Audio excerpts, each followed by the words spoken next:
Paytaxtda bir direktor eyni zamanda 2 məktəbə rəhbərlik edir. Hansı ki, o məktəblərdən birində 3255, digərində isə 676 şagird təhsil alır. Bəs sual yaranır. Qanun necə icazə verirmi ki, bir direktor 2 təhsil ocağına rəhbərlik etsin?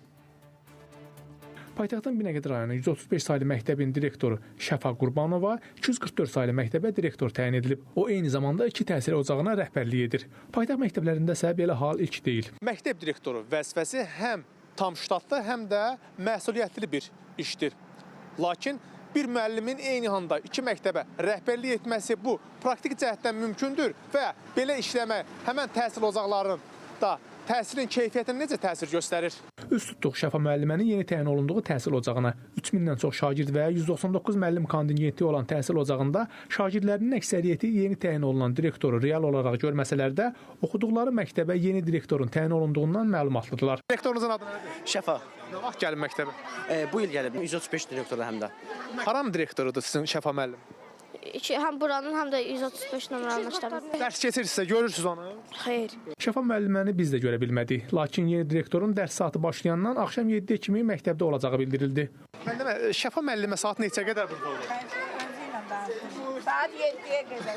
Məktəbin direktoru nə vaxt təyin olunur? Keçən birinci gündən Hardan gəlib bura? 135 sayılı məktəbdən. Onda öyrəndik ki, Şəfa Qurbanova 135 saylı orta məktəbin direktor vəzifəsinə 3 il öncə təyin edilib. 244 saylı məktəbin keçmiş direktoru təqaüdə göndərildiyi üçün yerinə Şəfa Qurbanova təyinat alıb. Bəs bir nəfərə eyni anda 2 məktəbə rəhbərlik səlahiyyəti verilə bilərmi?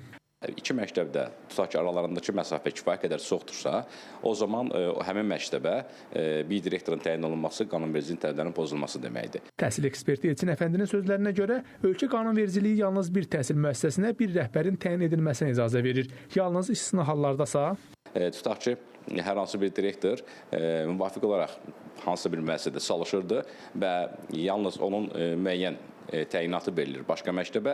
O məktəbə təyinatı verildikdən sonra ora ta ki, əmək fəaliyyətinə başladığı müddətə qədər faktiki çalışdığı təhsil müəssisəsində müəyyən qədər idarə etməni həyata keçirə bilər. Bakı şəhər Təhsil İdarəsindən verilən məlumata görə 135 saylı tam orta məktəbin direktoru Şəfa Qurbanovaya 5 dekabr 2025-ci il tarixdən 3 ay müddətinə 244 saylı məktəbin vakant olan direktoru vəzifəsi üzrə əmək funksiyalarının müvəqqəti icrası həvalə edilib. Rəşad Vəkiloğlu